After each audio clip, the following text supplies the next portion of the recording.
हम लोग यहीं पर हैं। दो संख्याओं का योग 45 है sir. x plus Y equal to 45। दो संख्याओं का योग 45 है तथा उनका अंतर 5 है। तथा उनका अंतर क्या है? 5 है। तो मेरे भाई जब योग भी दे दिया है, अंतर भी दे दिया है, इसको काट देंगे तो कितना हो जाएगा? 2x।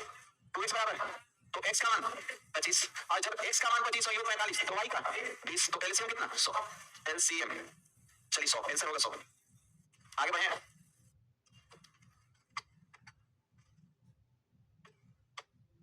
ये होगा। आगे बढ़े। बताइए विद्यार्थीगण अंतर कहां दिया है? हाँ तो कह रहा है कि अंतर योग का 1/9 मतलब योग जो 45 है उसका 1/9 तो 9 बचे 45 5 ना। ये मत सोचिएगा सर 5 कहां से ली थी। अरे दिया है कि योग का 1/9 मिटा दें। एक संख्या को 10 से भाग देने पर शेष 9 यानी आप भाग जो दे रहे थे, आप भाग जो दे रहे थे 10 से तो शेष जो बच रहा था वो 9 बच रहा था। शेष जो बच रहा था 9 फिर 9 से भाग देने पर 8 फिर 8 से भाग देने पर 7 इसी प्रकार से 2 से भाग देने पर 1 ऐसा शेष बच रहा था। तो संख्या क्या करिए तो एलसीएम ऑफ कितना भाई 10 9 8 डॉट डॉट डॉट 1 और माइनस कॉमन डिफरेंस 1 और आपको हम रखना है कि इसका विद्यार्थीगण फैक्टोरियल 7 का था 25 20 -1। आगे बढ़ते हैं। 1 से लेकर 10 तक का एलसीएम 25 20 होता है। दिमाग में हमेशा रखिएगा 25 20 होता है। 25 20 होता है। कॉमन डिफरेंस -1 कॉमन डिफरेंस -1 रखवाए हैं अपनी हट होती।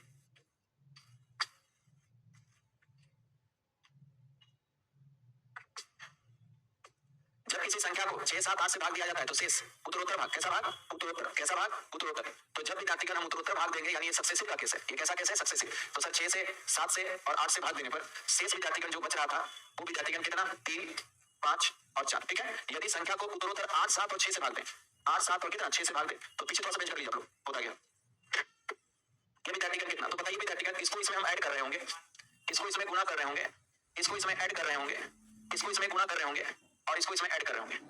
संख्या जो मिलेगा 537 देख लीजिए। सक्सेसिव का पर्सनल हम बताएंगे कि सक्सेसिव जब रहे तो कैसे संख्या निकालते हैं। आप देखिएगा टीवी में सक्सेसिव के बारे में हम विस्तार से चर्चा की है कि जब भी सक्सेसिव रहे ना तो संख्या निकालें। अब विद्यार्थीगण इसको सक्सेसिव में भाग देना है यानी 5 है 3 है और 7 है क्रम को उलट कर यानी पहले भाग देना है किससे? 8 से फिर 7 से फिर 6 से। चलिए भाग देते हैं। तो जब सर 8 से भाग दे होंगे तो 8 से देंगे तो सबसे पहले 6 बार में 8 छक 48 बचा कितना? तो सर 5 और 7। अब के बार में 7 बार में 8 7 56 तो बचा कितना? 1। अब एक विद्यार्थीगण स्टार्टिंग आंसर 1 होगा। इधर खत्म। अब भाग देना 7 से। अब 7 से भाग इसमें नहीं 67 यही तो खासियत है उत्तरोत्तर का भागफल में भाग देना। तो ये विद्यार्थीगण 67। अब के बार में 9 7 83 9 बार में विद्यार्थीगण 63 तो बचा कितना? 4। आंसर मिल गया ना। अब अभी भाग दीजिएगा 6 से किसमें? 9 के बार में एक बार में 6 तो बचा कितना? 3। तो हमारा जो आंसर होगा ना वो विद्यार्थीगण 1 4 3। उत्तरोत्तर भाग देने का अर्थ होता है भागफल में भाग देना। उत्तरोत्तर भाग देने का अर्थ होता है भागफल में भाग देना। उत्तरोत्तर भाग देने का अर्थ होता है भागफल में भाग देना। सक्सेसिव डिवीजन रूल भागफल में भाग देने की क्रिया है। सक्सेसिव डिवीजन रूल भागफल में भाग देने की क्रिया है। सक्सेसिव डिवीजन रूल भागफल में भाग देने की क्रिया है। सक्सेसिव डिवीजन रूल भागफल में भाग देने की क्रिया है। सक्सेसिव डिवीजन रूल भागफल में भाग देने की क्रिया है। भागफल में भाग देने की क्रिया को सक्सेसिव डिवीजन रूल कहते हैं। दो संख्या का मसद 13 है लसा 455 है। एक संख्या 75 125 के बीच है तो है। विद्यार्थीगण जब भी एचसीएफ दे दे तो संख्या हमेशा एचसीएफ की गुणज होता है। याद रखिएगा विद्यार्थीगण संख्या हमेशा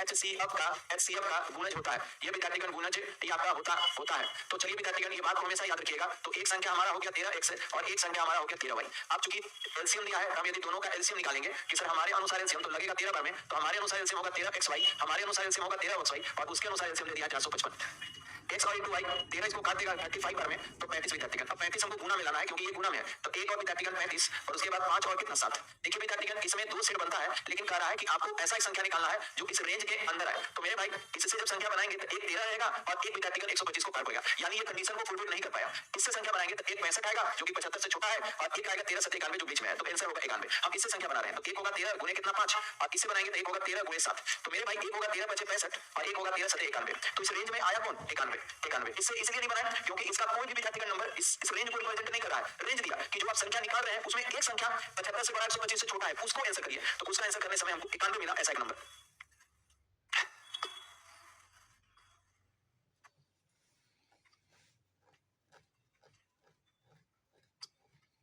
मिटा दे भाई।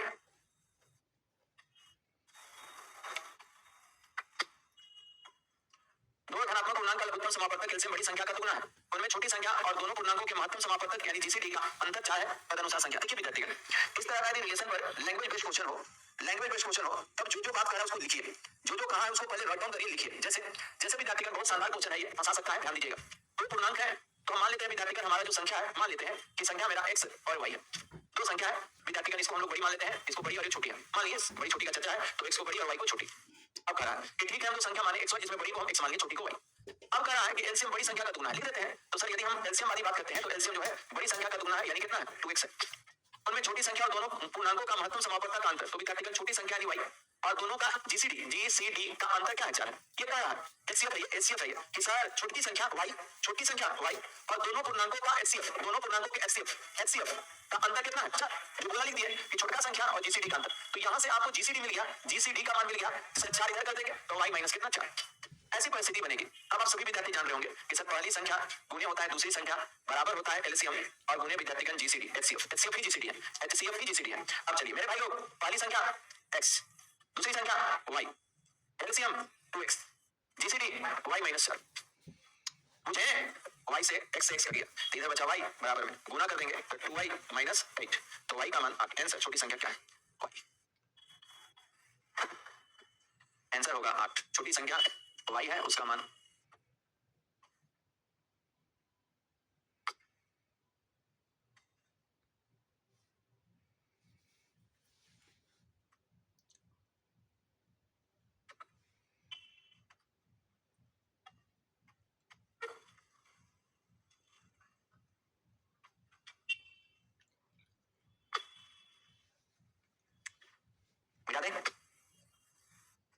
दिया गया। दो संख्या का एचसीएफ 23 है, उसके लसा के अन्य दो गुणनखंड। जैसे विद्यार्थीगण सुनिएगा, जैसे कि हम लोग 15 और 25 में 5 से भाग देते हैं, तो 5 से भाग देते हैं तो कितना 3 और क्या होता है 5। तो इसको कहेंगे एचसीएफ, इसको क्या कहेंगे एचसीएफ, और इसको कहेंगे शेष गुणनखंड, इसको क्या कहेंगे शेष। कल्पना करिए कि ये पता नहीं रहता, आपको एचसीएफ और गुणनखंड दे देता। मतलब कहने का तात्पर्य है कि आपको ये दे दिया है कि सर एचसीएफ ये है और गुणनखंड 13 है और ये 14 है। एलसीएम का गुणनखंड मतलब जब आप एलसीएम निकाल रहे थे ना तब का गुणनखंड। तो अब बताएं विद्यार्थीगण, ये संख्या निकालने के लिए क्या करिएगा, 5 दिया 15 और 5 25, तो बस एक बार इसका गुना, एक बार इसका गुना, तो ये संख्या आ जाएगा। तो संख्या जो हमारा हो जाएगा वो विद्यार्थीगण 23 और गुणे 13 1, और एक संख्या हो जाएगा आपका 23 और गुणे 14। तो चूंकि बड़ी संख्या पूछ रहा है, ऊपर में हो जाएगा 299 और 322। तो आपसे कौन बोल रहा है बड़ी? एलसीएम का गुणनखंड मतलब नीचे वाला दे दिया, ऊपर का संख्या पूछ रहा था, गुना कर देना होता है, गुना कर देना होता है।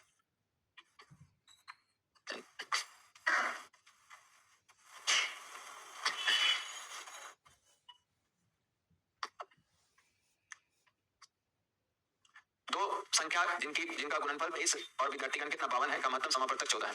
ठीक है, जब विद्यार्थीगण ऐसे जब भी देना संख्या दे दे तो सबसे आसान है कैसे भाई ऑप्शन बनाना, भाई ऑप्शन कि सर महत्तम समय 14 से दोनों कटना हो, तो देखा जाए ये कट रहा है, एलसीएम निकालिए दोनों का। तो सर यदि हम ए का बात करते हैं तो हमारा क्या है, दो संख्या याद करिए जिनका गुणनफल महत्तम समापवर्तक 14 है, 42 एंड 56। बताइए एचसीएफ कितना रहा, एचसीएफ और एलसीएम, तो सर एलसीएम हो जाएगा 7 आ रहा है, तो यही आंसर हो जाएगा, अगला को चेक करने की जरूरत नहीं है, यही आंसर। बनाने का मन करे तो आप संख्या को मान लेंगे, संख्या है सर एक हो जाएगा आपका 14x और एक हो जाएगा आपका 14y, तो एलसीएम निकालिएगा तो 14xy और बराबर हो जाएगा 23 और विद्यार्थीगण 52। यहाँ से करके सेट बना लीजिए। लेकिन इतना लफड़ा करने का भाई ऑप्शन हम लोग साफ साफ दिख रहा है कि सर 14 से कट रहा है और एलसीएम, बाकी कोई से मतलब ही नहीं, आंसर हमको मिल गया। हाँ वैसे भी कर सकते।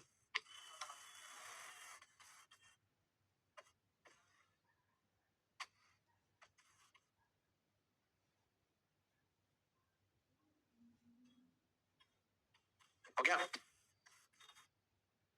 बहुत छोटी से छोटी संख्या ज्ञात करिए, सुनिए, जिसमें 5 6 8 9 12 से भाग देने पर प्रत्येक दशा में क्या रहता है एक शेष, परंतु 13 से विभाजित करने पर कुछ भी शेष ना बचे। तो देखा जाए विद्यार्थीगण 13 से विभाजित करने पर कुछ भी शेष ना बचे, यानी 13 से कटने वाला होना चाहिए, 13 से। तो विद्यार्थीगण दिखेगा, ऐसे में हम ऐसा सोचेंगे कि सबसे पहले हम क्या कर लेंगे कि एलसीएम निकाल लेंगे।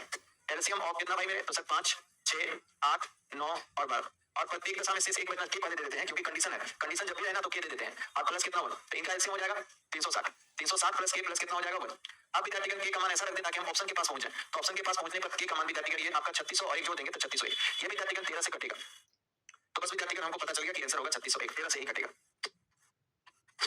के का मान अपने दिमाग से रखना है ऑप्शन को देखे, ऑप्शन के इर्द गिर्द पहुंचने के लिए। अभी विद्यार्थी कोई मत कहिएगा कि सर के का मान हम दूर रखे, तब दूर रखे तो आपको 36 दूरी 72 से कोई ऑप्शन है नहीं, तो इतना आपको दिमाग में सोचना है कि के का मान ऐसा रखे ताकि ऑप्शन के पास पहुंचे, के का मान ऐसा रखे ताकि ऑप्शन, एलसीएम को इधर से उधर ले जाना में कोई गलती कम नहीं है, एलसीएम को इधर से उधर ले जाया जा सकता है, एलसीएम को दुगना तिगुना दसगुना किया जा सकता है, एलसीएम को दुगना तिगुना चौगुना किया जा सकता है, एलसीएम को हम लोग दुगना तिगुना किया जा सकता है। 13 से करने के लिए 3601 इकाई अंक का चरगुना, इकाई अंक का चरगुना जोड़ दिए तो ये हो जाएगा इतना, तो ये हो जाएगा 3 6 कितना 4। अभी नहीं पता चला फिर से चौगुना जोड़ दिए तो 14 16। अब विद्यार्थीगण 14 नहीं के पाएगा तो हाथ में लगा 1, इधर विद्यार्थीगण 52, 13 से कट रहा है, यानी इकाई अंक का चौगुना शेष में जोड़ने पर मिला संख्या 13 से कट रहा है तो पूरा संख्या 13 से कटेगा। आगे बढ़ते हैं, इकाई अंक का चौगुना शेष में जोड़ देने से वह बड़ी से बड़ी संख्या जिसमें विद्यार्थीगण 99 उसके बाद 123 और 183 प्रत्येक को भाग देने पर समान शेष। भाई मेरे समान शेष का क्वेश्चन आ गया, समान शेष म्यूचुअल अंतर का एचसीएफ, समान शेष म्यूचुअल अंतर का एचसीएफ, इसमें इसको घटा दीजिए 24, इसको इसमें घटा दीजिए 84, इसको इसमें घटा दीजिए 60। अभी सबका एचसीएफ निकाल दीजिए, एचसीएफ क्या हो जाएगा। अगला क्वेश्चन देखिए, समान शेष का क्वेश्चन हो तो परस्पर अंतर का एचसीएफ याद आ रहा है कुछ पहले बताए थे, हाँ बहुत बार से पता है। जब भी समान शेष का क्वेश्चन हो तो परस्पर अंतर का एचसीएफ निकाल लेंगे, समान शेष का क्वेश्चन हो तो परस्पर अंतर का एचसीएफ निकाल देंगे, समान शेष का क्वेश्चन हो तो परस्पर अंतर का एचसीएफ निकाल देंगे, समान शेष का क्वेश्चन हो तो परस्पर अंतर का एचसीएफ निकाल देंगे, म्यूचुअल अंतर का एचसीएफ निकाल लेंगे, परस्पर अंतर का एचसीएफ निकाल लेंगे। आगे बढ़े,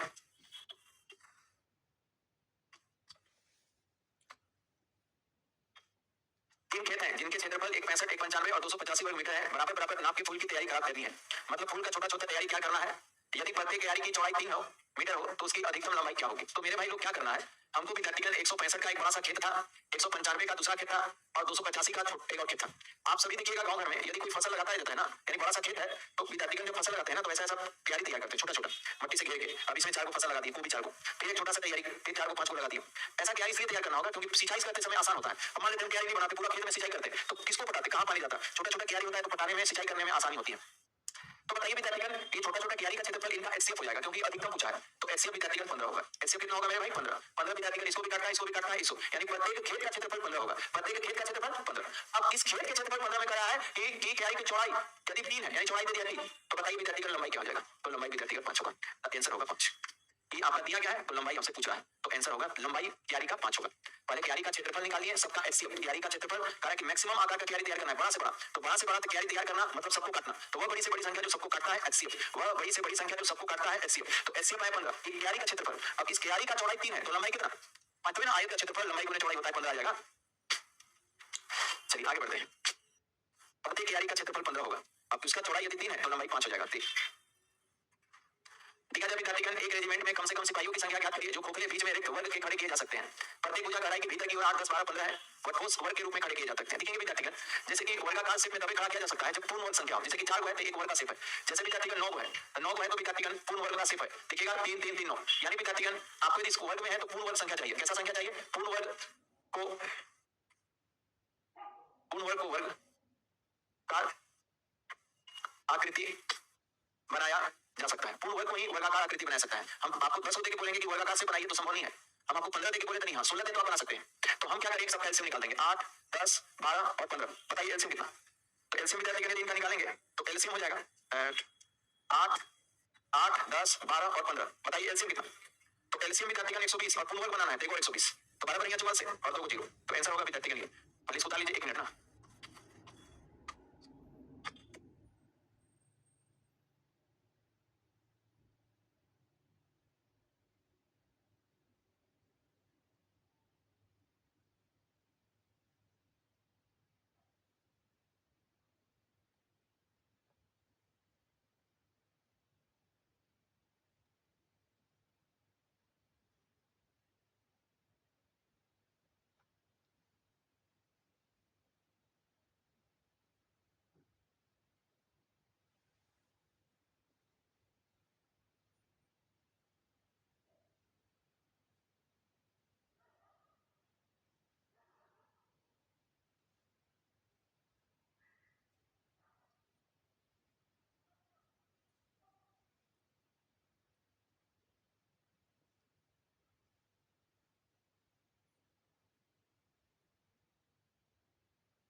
झारखंड में क्या जीत रहा है? अभी कोई पता नहीं है, सब बराबर बराबर है। सुनिए, हम बोले कि 13 को पूर्ण वर्ग बनाइए, क्या करिएगा? 13 गुने 13 करते हैं। सबसे पहले सवाल में कि सर स्क्वायर शेप में सजाना है यानी पूर्ण वर्ग संख्या चाहिए। आप 4 को स्क्वायर शेप में सजा सकते हैं, 9 को सजा सकते हैं, 16 को रहेगा तो 4 4 4 और 4, देखिए स्क्वायर शेप हो गया ना, तो ये 16 को था। लेकिन हम आपको दे देते हैं कि 23 को लीजिए और स्क्वायर शेप सजाइए, संभव नहीं है। तो हम पहले भी काफी ये कहना चाह रहा है कि आप 8 में संभव हो, 8 में भी स्क्वायर शेप हो, 10 10 12 12 15 15, तो एलसीएम आया कितना? अब लेकिन स्क्वायर शेप बनाना है चाहे कोई भुजा बनाए, तो हमको विद्यार्थी स्क्वायर बनाने के लिए 120 से ही गुणा करना पड़ेगा। बताइए क्या समझ में आया? तो हमारा आंसर होगा। चलिए अगला, एक नौकर को निश्चित दिनों के लिए काम पर रखा गया और उसको कहा गया कि तुमको हम देंगे 1189 रुपया, लेकिन वो कुछ दिनों के लिए अनुपस्थित रहा, लेकिन उसको दिए कितना? 1773 1073 रुपया। तो बताइए विद्यार्थीगण, मैक्सिमम मजदूरी पूछ रहा है, तो मैक्सिमम मजदूरी का प्रकार की दोनों का क्या निकाल देना? एचसीएफ, जो दोनों को कर दे 29। चलिए बोलते हैं एचसीएफ निकालना सिखाएं, किसी क्या है? छोटका में बड़का से भाग दे दीजिए या अंतर से, दोनों ओड है तो अंतर विधि भी निकाल सकते हैं। 1073, तो ये घटेगा तो ये हो जाएगा 6 116, 2 से लगा दीजिए पहले, तो 2 से लगाइएगा तो ये हो जाएगा 5 और ये हो जाएगा 8, फिर 2 से लगाइए तो ये हो जाएगा 29। इसमें जो बड़ा फैक्टर वही एचसीएफ होता है। दोनों ओड यदि है तो अंतर विधि से आप निकाल सकते हैं, और यदि इवन रहा तो भाग विधि लगाइए। अरे बताएं सब बात, चलिए आगे बढ़ते हैं। ठीक है, एक दुकानदार 662 रुपए 50 पैसे प्रति किलो की दर से कलम खरीदता है, उसे 387 रुपए 50 पैसे की दर से खरीद मूल्य पर बेच देता है। यदि वह आरंभ में कलमों की संख्या न्यूनतम संख्या खरीदा हो तो उसके पास अभी कितनी कलमें बचे हैं? बहुत शानदार क्वेश्चन है, 2 क्वेश्चन है, एक ये इसके जस्ट बाद एक और। तो विद्यार्थीगण एक हम बता रहे हैं, एक आपको बनाना है। देखिएगा कैसे बनाना है, ध्यान से सुनिए। सबसे पहली बात कहा कि लागत पर ही बेचता है, मतलब यदि एक पेन को 10 रुपया में खरीदा होगा तो बेच रहा है कितना में? 10 में बेच रहा है। यानी इसका अर्थ है कि जितना में खरीदा होगा उसको उतना ही पैसा मिलना चाहिए, जितना में खरीदा होगा उसको उतना ही पैसा मिलना चाहिए, और क्रय विक्रय भी कम से कम हो, क्रय विक्रय भी कम से। हम आपको दिए 100 रुपया और बोले कि जाओ दुकान से पेन ले आओ, जाओ दुकान से पेन ले आओ। आपके पास ऑप्शन है, दुकानदार बोला कि मेरे पास पेन जो है 5 रुपया वाला है, 10 रुपया वाला है, 25 रुपया वाला है और 50। दुकानदार के पास यही पेन था, कितना कितना वाला था? 5 10 25 और 50, ये 4 प्रकार के पेन था। अब आपको हम खाली 100 रुपया दिए और बोलिए कि जाके पेन ले आओ, और इसी दुकान में गए तो पेन वाला बोला कितना वाला दे, आप कुछ भी नहीं किए, हम खाली 100 रुपया आपको दिया और बोले कि पेन ले आओ, तब आपके पास दुकानदार बोला कितना वाला दे? 5 10 25 और 50। तब तुरंत बोल के हमको कितना कितना वाला? तो हम बोले कि मैक्सिमम वाला, अधिक से अधिक दाम वाला लो, तो अधिक से अधिक दाम वाला कितना वाला लेके आएंगे? 50 रुपए, सबसे कीमती वाला पेन लेके आएंगे। तो जब कीमती वाला पेन लाएंगे ना तो कम लाएंगे, क्यों लाएंगे? तो यही कह रहा है कि हमको सबसे कम क्रय विक्रय करना है, कम क्वांटिटी में। तो कम क्वांटिटी में क्रय विक्रय करना है, महंगा वाला ना करेंगे। यदि कम क्वांटिटी में क्रय विक्रय करना है तो महंगा वाला ना करेंगे। तो सुनिए, नोट कीजिएगा, कम मात्रा में क्रय विक्रय करने के लिए, कम मात्रा में क्रय विक्रय करने के लिए वस्तु की कीमत अधिक से अधिक होनी चाहिए। वस्तु की कीमत अधिक से अधिक, पोस्ट में लिख लीजिएगा एचसीएफ। वस्तु की कीमत अधिक से अधिक, पोस्ट में लिख लीजिएगा एचसीएफ होनी चाहिए, अधिक से अधिक होनी चाहिए। फिर से बात समझिए, फिर से बात समझिए। हमको वस्तु कम से कम क्रय विक्रय करना है, हमको हम बोले कि कम से कम हो जाए, कम से कम। हम आपको बताइए कितना वाला लीजिएगा? 50 वाला लीजिएगा तो होगा कम से कम। तो आइए विद्यार्थीगण ध्यान से समझिए। अब फिर से अब देखिए क्वेश्चन समझाते हैं। सर हमारा लागत जो था, सीपी जो था कितना था? 662.5 पैसा रुपया। इतना क्या था मेरे भाई लोग? रुपया में था। और सीपी और सेलिंग प्राइस क्या है? तो सर सेलिंग प्राइस है हमारा 387 पॉइंट कितना रुपया।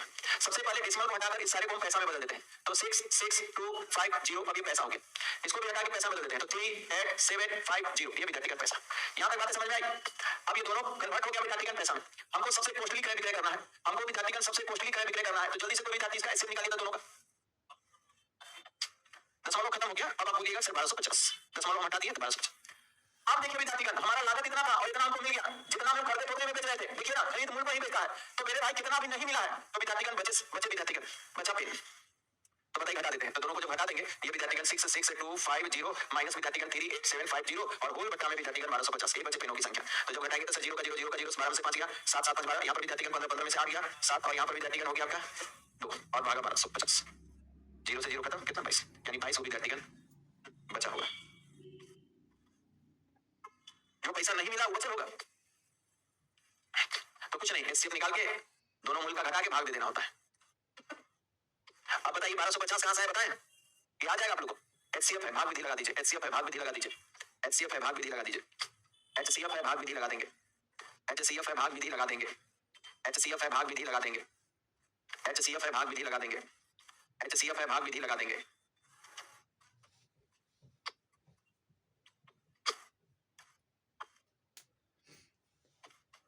भोजन सेम है। एक फल विक्रेता के पास 215 रुपया खरीदा है, उसमें कुछ नारियल को बगैर लाभ हानि के, मतलब नो प्रॉफिट नो लॉस, इतना रुपये दिया, तो अभी कम से कम कितना नारियल बचा है, सेम क्वेश्चन है। तो देखा जब विद्यार्थीगण खरीदा था कितना, तो सर खरीदा था हमारा 200 कितना 15 रुपया, जब बेचा तो इसको मिला कितना, नो प्रॉफिट नो लॉस में बेचना, मतलब सीपी में बेचना, 100 विद्यार्थीगण 37 रुपया 60 पैसा में बेच दिया। ये दोनों विद्यार्थीगण शुरुआत में रुपया में थे, सबसे पहले हम इसको पैसा में बदल देते हैं, तो 100 से गुणा करेंगे तो 21500, अब ये पैसा हो गया, इसको भी 100 से गुणा करेंगे तो 137 और 60, ये भी पैसा हो गया। हमको विद्यार्थीगण कम से कम बचना चाहिए, तो हम अधिक से अधिक में पहले क्रय विक्रय करेंगे। कितना रहा है, बस बचा नारियल, तो सर हम 21,500 और माइनस 13,760 और भागा दे देते हैं 860, तो सर 0 का 0, सर यहाँ पर 4, सर यहाँ पर 7,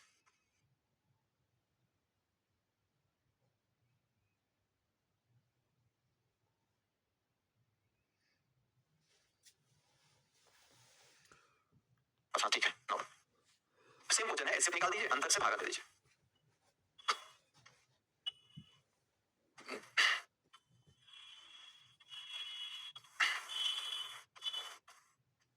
आगे बढ़े, ये दोनों क्वेश्चन पर ध्यान दीजिएगा, यहाँ भी मिला और एक बराबर मिलेगा प्रॉफिट एंड लॉस में भी, यहाँ भी मिला और यहाँ मिलेगा प्रॉफिट एंड लॉस, बस यही काम करेंगे हम, दोनों को विद्यार्थीगण एचसीएफ निकालेंगे और घटाकर भाग दे देंगे, एचसीएफ निकालेंगे घटाकर भाग दे देंगे, एचसीएफ निकालेंगे और घटाकर भाग दे देंगे।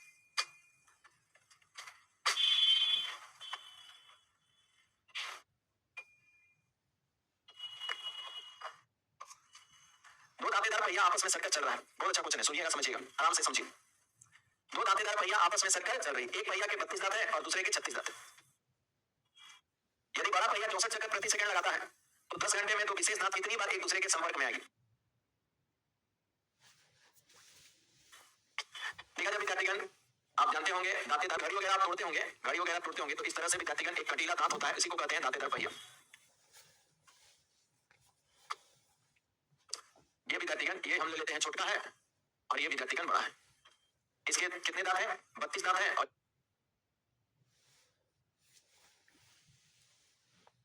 36 दांत, समझिएगा। अब होता क्या है विद्यार्थीगण कि जब दांतेदार पहिया चलता है ना, तो एक ऊपर खाली मोटर लगाइए, अब जितना उसे दांत का छह घूमने लगेगा अपने आप, सारे अपने आप क्या होने लगेंगे, घूमने लगेंगे, सारे अपने आप घूमने लगेंगे, क्योंकि दांत एक दूसरे से टच रहता है। तब क्या है कि एक का 32 दांत है और एक का कितना है, 36 दांत है। सबसे पहले विद्यार्थीगण हम क्या करते हैं, मिलने का सेंस होता है दांतों का, तो 32 और 36 का हम पहले एलसीएम निकालते हैं, क्योंकि जब भी मिलने का सेंस होना बार बार होता है एलसीएम, 36 और 32 का एलसीएम निकालेंगे तो ये 2 तो ये 16 और ये 36 से ले लीजिए, 36 में इसका कौन कौन मिल रहा है, तो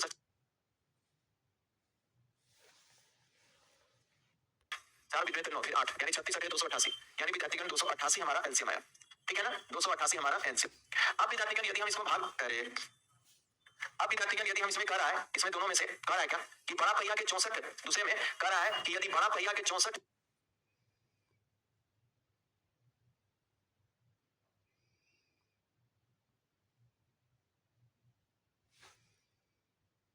एक चक्कर जो है विद्यार्थीगण, सॉरी एक चक्कर, एक सेकंड में, एक सेकंड निकाल दीजिए, एक सेकंड में पता है विद्यार्थी, एक सेकंड में विद्यार्थीगण 8 बार मिलता है, तो 10 घंटा में कितनी बार मिलेगा, तो पहले इसको सेकंड में बदलिए, 60 से गुना मिनट, फिर 60 से गुना तो सेकंड और 8 गुने, यही आंसर होगा। विद्यार्थीगण एक सेकंड में 8 बार मिलता है, एक सेकंड में 8 बार मिलता है, तो 10 घंटा में कितनी बार, तो सर ये हो जाएगा 36 8 फिर से 288 हो जाएगा और 3 0 है कोई, फिर से समझाते हैं, पहले उतार लीजिए। हम लोग 36 वाला को क्यों लिए, 32 वाला को क्यों नहीं लिए, हाँ सर क्वेश्चन में कहा है कि बड़का वाला को लेना है, कितना दांत दूसरे के संपर्क में आएगा।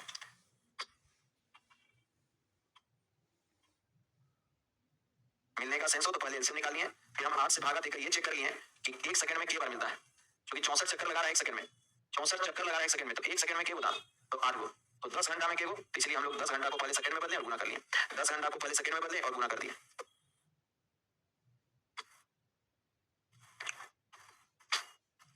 दो चक्का था जो आपस में सटकर चल रहा था, एगो के 32 दांत एगो 36 दांत, तो बड़ा पहिया यही होगा, मिलने का सेंस है दांत का, तो एलसीएम निकाल लेंगे, तो ये 8 बार मिलेगा और ये विद्यार्थीगण इसका कोई गणना नहीं किया क्योंकि इससे कोई मतलब नहीं है, होता तो हम भागा 32 से देते, तो इसके विद्यार्थीगण 8 दांत संपर्क में आते हैं, तो एक सेकंड में कितना बार, तो सर 64 बटे 8 यानी 8 बार मिलते होंगे, तो बताइए 10 घंटा में कितनी बार, तो पहले 10 घंटा को हम सेकंड में बदल दिए, क्योंकि ये 8 बार मिल रहा है एक सेकंड में, तो इसलिए आंसर होगा 28,000, 2,88,000।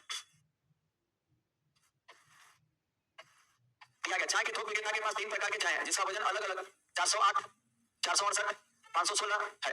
समान आकार के थैलों की न्यूनतम संख्या क्या होगी जिसमें प्रत्येक प्रकार के चाय को बगैर मिलाए रखा जा सके। देखिए विद्यार्थीगण, जब भी आप ये चीज याद रखिएगा, हम आप लोग को घुमाने ले गए थे, याद है वहां पर हम न्यूनतम कमरा बुक किए थे, हम विद्यार्थीगण न्यूनतम कमरा बुक करने के लिए आप लोग को आगे कैसा थे, ज्यादा से ज्यादा, अधिक से अधिक। तो न्यूनतम थैला लिखना है तो पहले आप ज्यादा से ज्यादा में बांट दीजिए। तो सर 408 था, 400 विद्यार्थी का 69 और 516। जल्दी से एचसीएफ निकाल दीजिए, अधिक से अधिक।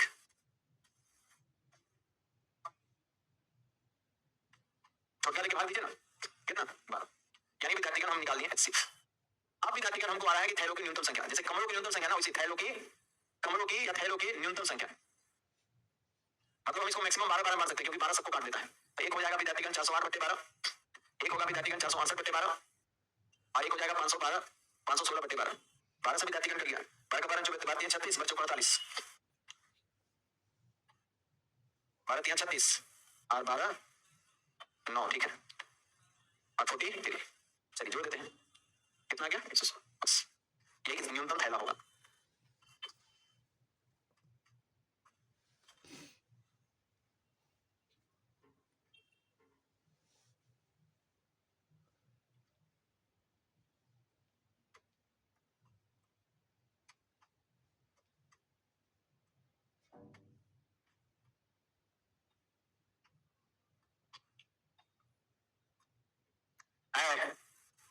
दो संख्या का भाग तरीके से भाग निकालने पर अंतिम भाजक 75 है और क्रमिक भाग पर 3 1 1 3 है, तो बताइए वो संख्या क्या है। ठीक है विद्यार्थीगण, नोट करके लिख लीजिएगा। अंतिम भाजक 75 है, नोट करके लिखिए एक बार। अंतिम भाजक 75 है, अंतिम भाजक 75 है, इसका अर्थ है, अंतिम भाजक 75 है, इसका अर्थ है कि एचसीएफ 75 है। अंतिम भाजक 75 है, इसका अर्थ है एचसीएफ 75 है। तो एक तो तरीका है कि हम सर अंतिम भाजक 75 है तो एचसीएफ 75 है, एचसीएफ क्या है 75। तो हम ऑप्शन चेक करते हैं, 575 से नहीं करता, एचसीएफ दोनों को काटेगा, एचसीएफ दोनों को काटेगा, एचसीएफ दोनों को काटेगा। तो मात्र एक ऑप्शन है जिसको दोनों को 75 कर दे, मात्र एक ऑप्शन है कि दोनों को 75 कर दे। एचसीएफ विद्यार्थीगण सबको काटता है, एचसीएफ से संख्या एक कटेगी। एक तरीका ये हुआ, लेकिन बनेगा कैसे, समझाते हैं। देखिए बनाना कैसे सर, भाग तरीका से हम संख्या निकालना है, कैसे विद्यार्थीगण भाग तरीका जानना जरूरी है, रूल को जानना जरूरी है। हम चलिए विद्यार्थीगण दो संख्या ले लिए, एक को x मान लिए और एक को कितना मान लिया भाई। उसके बाद फिर से एक भाग दिए और फिर से विद्यार्थीगण एक स्ट्रक्चर तैयार किए और फिर से लास्ट में स्ट्रक्चर तैयार किया। 4 बार स्ट्रक्चर हम तैयार करेंगे। सही कैसे पता चला आपको, क्योंकि हमको क्रमिक भाग दे दिया है। ये कितना है, 3 है, 1 है, 1 है और 3 है। 3 बार 4 को था इसलिए 4 बार, 5 हो जाता तो फिर हम आगे बढ़ते हैं। अंतिम भाजक यानी एचसीएफ है, ये विद्यार्थीगण क्या दे दिया 75 अंतिम भाजक है। तो इसका अर्थ ये है कि अंतिम भाजक यदि 75 है, इसका अर्थ है कि इसके आगे भी नहीं बढ़ा होगा। ये विद्यार्थीगण ये 75 है, इसका अर्थ है कि नीचे पूरा पूरा कर गया होगा। अंतिम भाजक 75 है मतलब बढ़ा नहीं होगा, नीचे कर गया होगा। तो मेरे भाई लोग क्या हम इसकी गणना कर सकते हैं, तो सर बिल्कुल इन दोनों का गुणा, 5 के 15 हाथ में 1 225। अब ये 225 यहाँ से आएगा, तो ये विद्यार्थीगण 225 लिख दिए।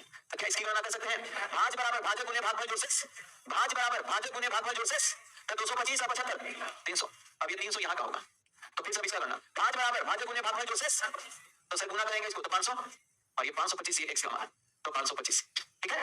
अब 525 गुने 3 और प्लस 300, तो ये हो जाएगा सर 75 और इधर हो गया 15 और 300 1875। नहीं समझ में आया, ऐसे विद्यार्थीगण हम लोग निकाल सकते हैं। तो आंसर होगा विद्यार्थीगण, एक तो भाई ऑप्शन चल दिया और एक विद्यार्थीगण रूल से मान लेते हैं, दोनों करता 75 से, तो दो ऑप्शन कब गड़बड़ हो जाता है, तो रूल जानना जरूरी है। क्वेश्चन बड़ा है, खत्म ना हो पाएगा। कल लेकिन अगला क्लास में एक क्लास खत्म हो जाएगा, ठीक है ना। तो मिलते हैं विद्यार्थीगण सोमवार को खत्म कर देंगे, ठीक है ना, क्यों, हाँ खत्म हो जाएगा। आज मिलते हैं सोमवार को।